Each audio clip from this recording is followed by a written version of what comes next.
All right, good afternoon, everyone. It is March 5th, sorry, 2022.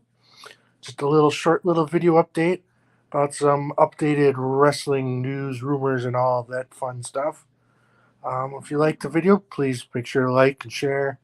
I'm trying to add just more content to the Match channel. So, the first subject up is tomorrow night is the upcoming AEW pay-per-view Revolution. It'll be at Daly's Place in Florida. Don't believe there's any tickets available for that, but you could definitely order it on pay per view. I'm not sure if it's on the Fight Network or not, but it's definitely on pay per view. Um, as a person that's watched pretty much all the AEW pay per views, the last few for sure have been pretty stacked cards. Definitely worth watching. Between the buy-in or pre-show that they have and the card, you're probably looking at about 4.5 hours at least of wrestling. So be prepared. But it will be a quality show. I don't have the entire match listing in front of me, but I'm just looking at certain particular matches. Like if anyone saw this setup on Wednesday between MJF and CM Punk,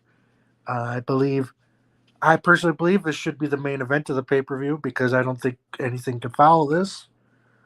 Brutality wise, I don't think anything will compete with this. I do believe MJF versus CM Punk should be the main event.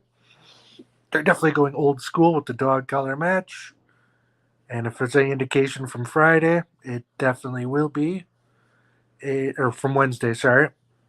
It will be a bloodbath. It will be pretty brutal. And not sure who I think should win that.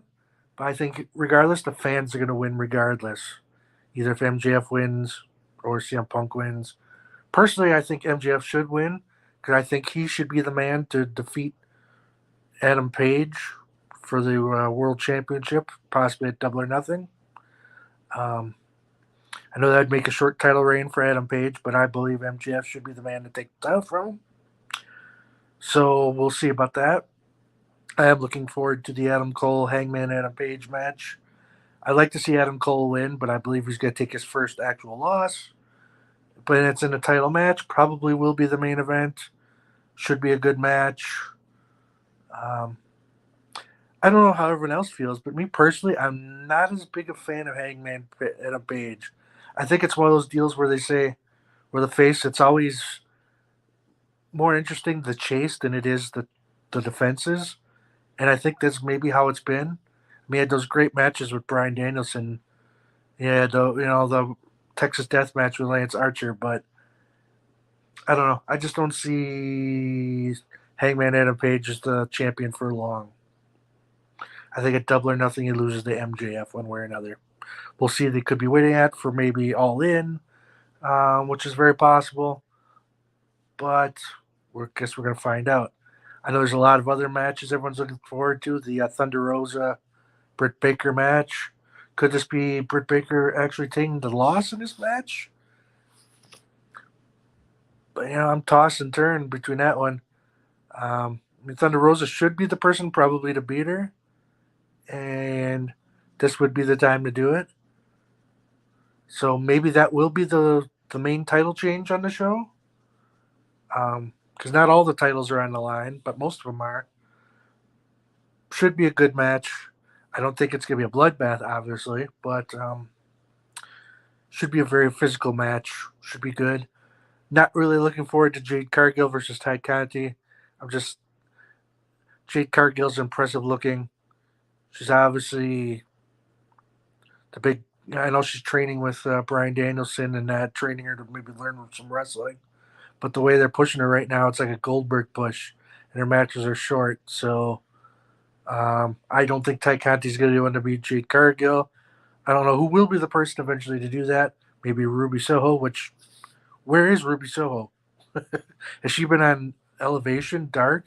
Like, I don't really watch those shows very much, so just there's so much wrestling to watch. But maybe she's on those shows because I have not seen her on TV, and she has taken losses, so I guess she's earning her way back up. Um, which could lead me totally off subject. I know I'm not going to do a complete rundown of this card, But I mean, from top to bottom, it is a pretty stacked card. I think there's 9 or 10 matches, so I would suggest tuning in. I'll be tuning in tomorrow to the pay per view. Um, but it does lead to a question: is AEW signing too many stars, and what's happening to them? Ruby Soho, they made a big deal out of her. They pushed her real quickly. Now where is she? You know, um, obviously, obviously CM Punk is still getting the push. Bryan Danielson's getting the push. Adam Cole's getting the push. Keith Lee slowly maybe getting a push. It seems like. I don't know if he'll be the one to win the ladder match. I think it's gonna be Wardlow. That seems to be the way I think they're going with it. But um, and will Cesaro perhaps make his debut maybe at the end of the show or maybe during a match or something? Will Cesaro be there or Claudio Castagnoli? I'd like to see him in AEW. Personally, I think they should wait a little bit to bring him in. I think the problem is every week they have somebody new. I mean, Brody King just debuted a few weeks ago, and I mean, seems like every week there's somebody new debuting, which is interesting, but they should space them out a little bit more, make these appearances be more meaningful, in my opinion. But definitely AEW doing a lot of great things right now. I look forward to where they're going. And of course, the big news on Wednesday was the purchase of Ring of Honor, um, which should be very good. The details are slowly but surely. I mean, I don't think we're going to find out all of what's going to happen with it just yet. Are they going to bring AEW stars? My thought is this: AEW should use Ring of Honor as a show to kind of showcase some of those people that you're putting on Dark and Elevation. Not everybody, but put them in a card, mix them with some of the indie talent that aren't signed or whatever they're going to do with the Ring of Honor deal. Get some of those people because Dark and Elevation, it's a YouTube channel. Not everybody Now I know everyone has access to YouTube, but not everybody's going to sit there and watch wrestling on YouTube.